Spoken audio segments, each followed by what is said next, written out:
This episode discusses a violent crime involving a child. Some listeners may find the content disturbing. Listener discretion is advised. October 1984, a quiet Ontario village. A little girl disappears without a trace. It would take 36 years for the true killer to be unmasked. Today we look into the 1984 murder of 9-year-old Christine Jessop, a case of innocence lost, justice derailed, and truth finally revealed decades later. This is Northern Dark, True Canadian Crime, the Christine Jessop case.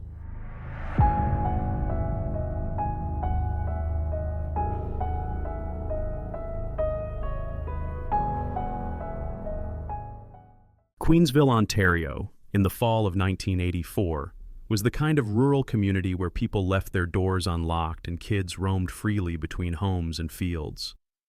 Everyone knew each other, and the Jessops were one of many hardworking families living along Leslie Street. Their youngest, Christine, was 9 years old. She was described as bright, sensitive, and full of energy. A little girl who loved her dog Freckles, adored music, and enjoyed baseball. Friends remembered her as cheerful and kind, always ready to laugh or help out. On October 3rd, Christine went through what should have been an ordinary school day. That morning, her mother Janet and older brother Ken left for Toronto to visit Christine's father, Bob, who was in jail on a minor fraud conviction.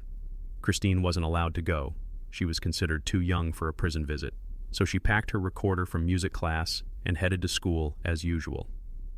The school bus dropped her off that afternoon, and witnesses remembered her excitedly talking about showing her mother and brother her new recorder when they returned. She went inside the house briefly, hung up her jacket, oddly on a hook too high for her to normally reach, and set down her school bag. Then, like many kids her age, she decided to head to the corner store. Christine grabbed a nickel, rode her bike, and bought some gum between 3:30 and 4 o'clock p.m. She was also supposed to meet a friend at the park around 4 o'clock, but Christine never arrived. When Janet returned home just after 4:10, she noticed something strange immediately. Christine wasn't there. Her jacket was hung on the wall, her school bag placed neatly on the counter, and her bike lay thrown on its side in the yard. These were small details, but they would later haunt investigators. At first, Janet thought Christine might have gone to a friend's house. She called around, then searched the park and nearby cemetery. As daylight faded, panic began to grow.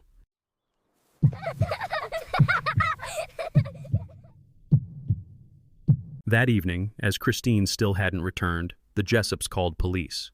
York Regional Police officers responded quickly, and soon the entire community of Queensville joined in the search. Neighbors scoured fields and wooded areas with flashlights. Flyers were distributed, posters went up in stores and gas stations, and Christine's picture appeared on television. For weeks, the small town clung to hope that she would be found safe. But there were missteps from the very beginning. Investigators were inexperienced with child abduction cases. Evidence at the house was moved.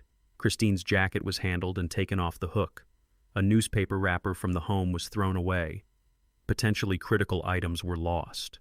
That first night, search efforts were scattered and lacked proper coordination. These mistakes would echo through the years that followed. The days stretched into weeks. Searchers covered every nearby park, ravine, and farm field. Helicopters circled overhead, and dive teams checked ponds and rivers.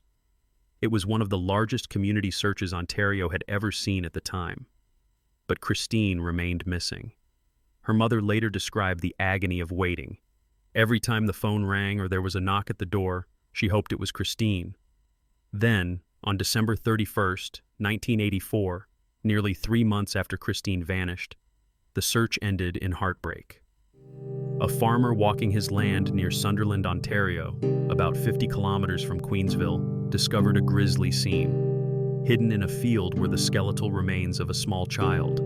Police quickly confirmed what everyone feared. It was Christine. She had been sexually assaulted and stabbed to death. The news devastated the Jessop family and shook Ontario to its core. A little girl from a quiet village had been taken, assaulted, and murdered. The sense of innocence in Queensville was shattered. Neighbors who had once left doors unlocked now double-bolted them. Parents no longer let their children roam freely.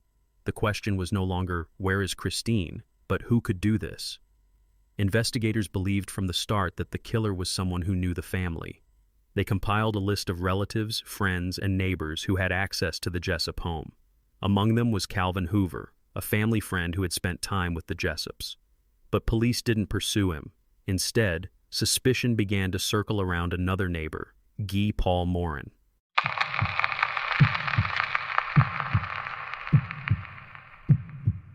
Guy Paul Morin was 24 years old in 1984. He lived with his parents in a modest home next door to the Jessops. Morin worked at a furniture factory where co-workers described him as quiet, meticulous, and a bit of a loner. In his spare time, he raised bees, grew vegetables in the backyard, and played the clarinet. He loved jazz, collected records, and kept mostly to himself. Neighbors thought of him as eccentric. He didn't date much, he was shy around strangers, and sometimes came across as awkward in conversation. In a small village like Queensville, those traits stood out. Christine's mother had once offhandedly called him a weird-type guy. Not dangerous, just unusual. But to police, who were desperate for a suspect, weird became suspicious. On April 22, 1985, after weeks of surveillance and interrogations, police raided the Morin family home.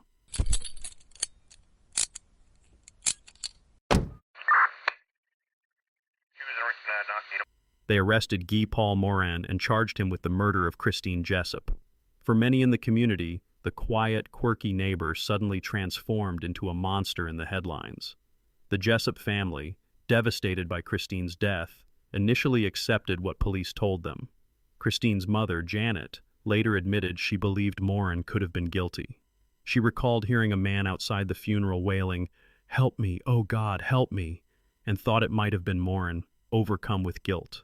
The family, like many in the community, trusted that police had found the right man. This belief would make the eventual truth, Morin's complete innocence, all the more painful. The case against him was thin.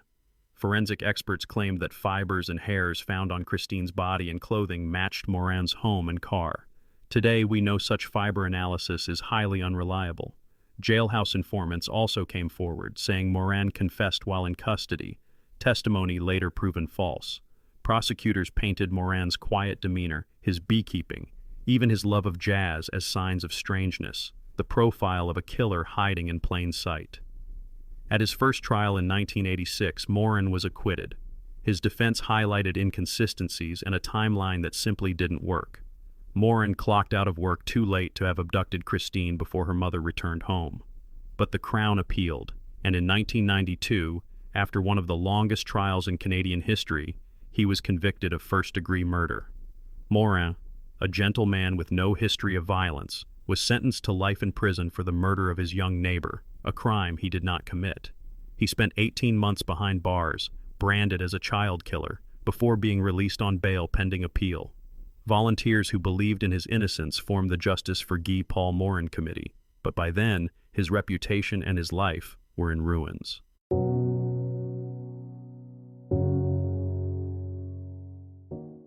By the early 1990s, forensic science was rapidly changing. When Christine was murdered in 1984, DNA testing wasn't yet available in Canada.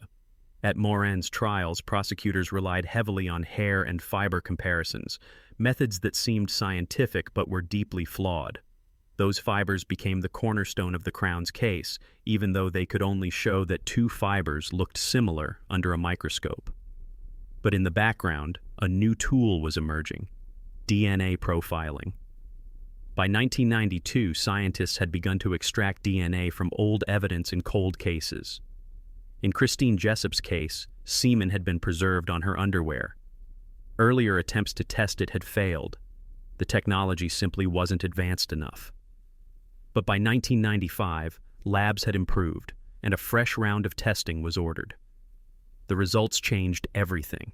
The DNA profile was clear, and it did not match Guy Paul Morin. It was the most definitive evidence imaginable. The man serving life in prison for Christine's murder could not have been the killer.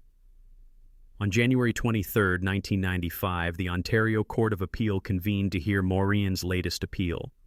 But instead of the usual back and forth between defense and prosecution, the Crown stood and did something extraordinary. The prosecutor announced that the DNA evidence proved, beyond any doubt, that Morin was innocent. The courtroom was stunned. Morin, who had lived for a decade under suspicion and had spent 18 months in prison branded a child killer, was now publicly declared innocent.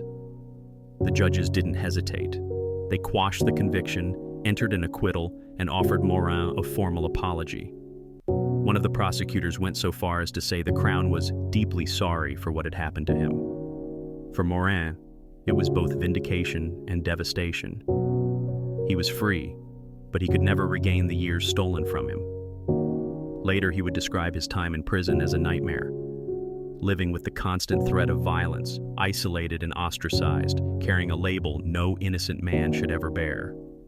The Jessop family, too, was left reeling. They had believed for years that Morin was responsible for Christine's death. Now, they had to grapple with the reality that the justice system had failed both them and their neighbor. Christine's mother, Janet, later said she felt betrayed, that she had been led to believe Morin was guilty. The family's grief was compounded by the knowledge that the real killer was still out there, and that precious years had been wasted pursuing the wrong man. Out of this tragedy, however, came a movement. The group of volunteers who had fought for Morin's freedom formalized into an organization called the Association in Defense of the Wrongly Convicted, known today as Innocence Canada. Morin's case became a rallying point, showing how tunnel vision, junk science, and unreliable witnesses could destroy innocent lives. And while no settlement could restore the lost years, the Ontario government eventually awarded Morin $1.25 million in compensation for his wrongful conviction. It was one of the largest payouts of its kind in Canada at the time, meant as both restitution and acknowledgement of the harm done. It was also a case of bitter irony. The very same forensic science that once misled a jury had, a decade later, set the record straight. Flawed fibers had convicted Morin. DNA had freed him.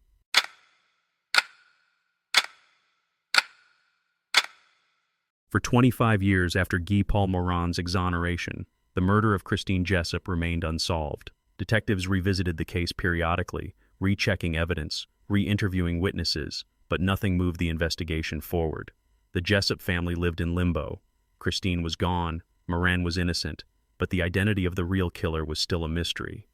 Then, in 2020, technology that hadn't existed in the 1980s or even the 1990s changed everything. Genetic genealogy, the same technique used to capture the Golden State Killer in the United States, allowed police to take the unknown DNA profile from Christine's underwear and upload it to ancestry databases. From there, specialists painstakingly built family trees of distant relatives who matched. Bit by bit, the branches narrowed to one man: Calvin Hoover. Hoover was 28 years old in 1984, married with 2 young children. He worked at the same company as Christine's father, Bob Jessop, and his wife Heather was close friends with Christine's mother, Janet. The families socialized regularly, hosting barbecues, birthday parties, and dinners together. Hoover even helped search for Christine after she disappeared. He stood among neighbors and volunteers, calling her name into the fields. He attended Christine's funeral and wake, blending in with mourners while carrying the darkest of secrets.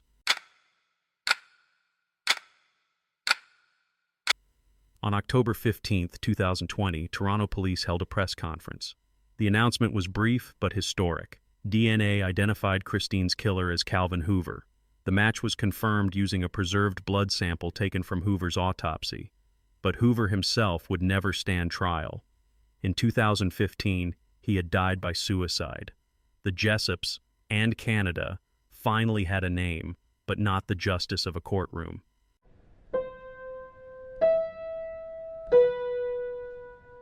The revelation stunned the Jessop family. Christine's brother Ken said they were happily stunned, relieved to finally know the truth after 36 years. He added that the family had always believed the killer was someone who knew them, someone who knew Bob was in jail that day, and that knowledge had haunted them for decades. Now, at last, it all made sense. Christine's mother, Janet, after decades of grief and frustration, had an answer to the question that had tormented her since 1984. It didn't bring her daughter back, but it allowed her to close a chapter that had consumed most of her life. And then there was Guy Paul Morin. After everything he had endured, Morin issued a statement. He said he was relieved for the Jessop family and that he had always believed DNA would one day solve the case. Even in vindication, his thoughts were for Christine and her loved ones. The announcement also shocked the community of Queensville. For years, people had whispered about Morin, even after his exoneration. Now it was clear. The killer had been in their midst all along, a family friend who had shared meals and searched fields with them. The betrayal cut deep, and the irony was impossible to ignore.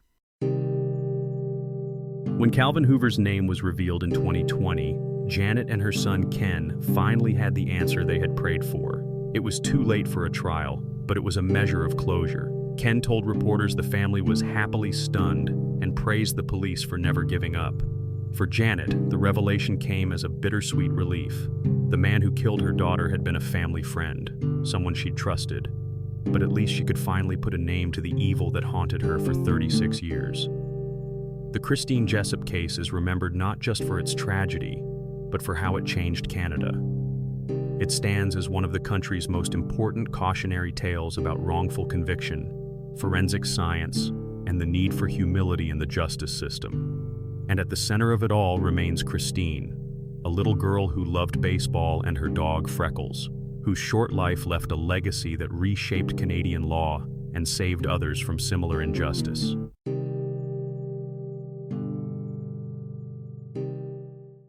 Hi, I'm Mark. And I'm Leah. Thank you everyone for joining us today. I want to thank everyone for following us on our new YouTube channel and on X. It's really helping the show gain traction.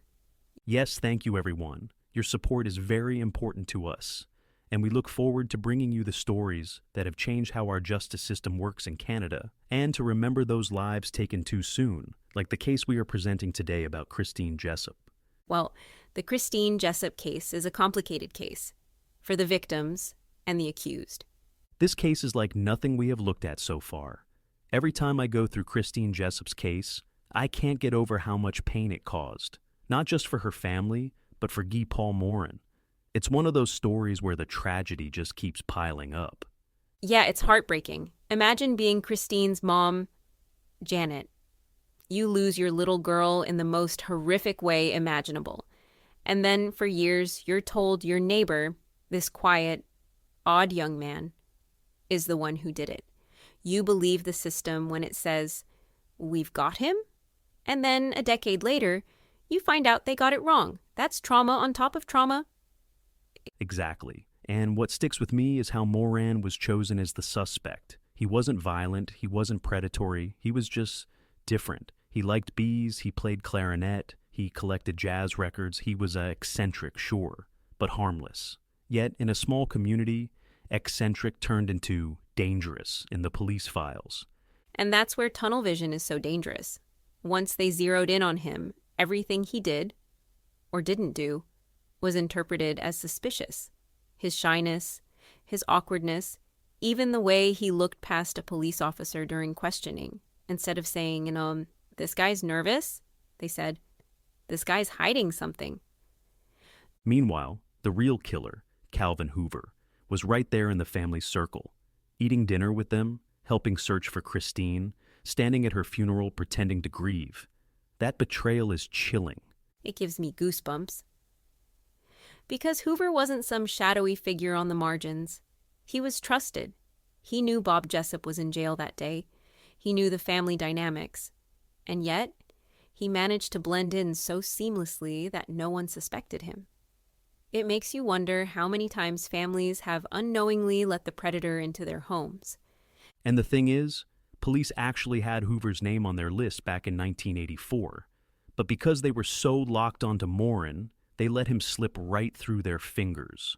If they had stayed open-minded, Christine's family might have gotten answers decades earlier. And Morin's life might not have been destroyed in the process. He lost years to prison, years to stigma. Even after he was acquitted the first time, people whispered. And after the conviction in '92, he was branded as the man who murdered a child.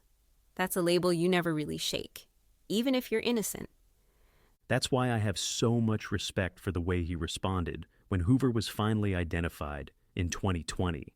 He didn't lash out. He didn't demand more apologies. He said he was relieved for the Jessops. That's class, considering what he went through. It shows a lot about his character. He could have been bitter, and he had every right to be. But instead, he turned his case into something bigger. The Justice for Guy Paul Morin Committee became Innocence Canada, which has helped exonerate other wrongfully convicted people. So out of his nightmare, real change came.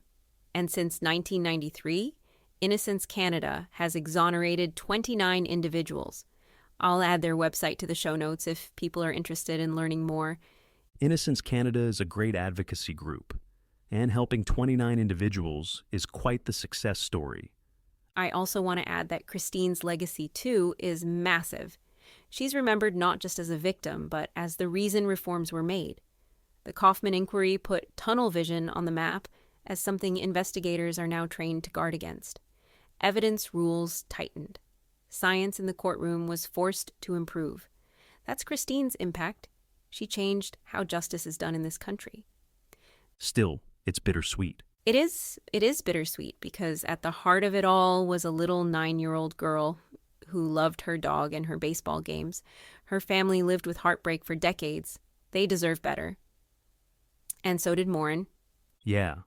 Cases like this remind us why we tell these stories. Not just to revisit the tragedy, but to learn from it. To make sure we don't forget Christine, and to make sure the mistakes that ruined an innocent man's life aren't repeated. And it's important to add, Morin was eventually awarded $1.25 million in compensation. At the time, it was one of the largest settlements in Canadian history for a wrongful conviction. But no settlement could give him back the years he lost. That money was recognition of the harm, not repair. For Morin, those 18 months in prison and a decade under suspicion changed everything. And it also set a precedent. It showed that the justice system could admit fault, at least in dollars, but it also raised the question, how do you ever measure the cost of taking away someone's freedom? Thank you for joining us. Before we go, please follow us on X and subscribe to our YouTube channel, both at Northern Dark TCC. Suggest a case that you think we should investigate for a podcast. We are also posting our podcasts on our YouTube channel and making short videos on current true crime that we hope you will like, share, and follow our channel. We'll be back next Monday. Until then, take care of each other.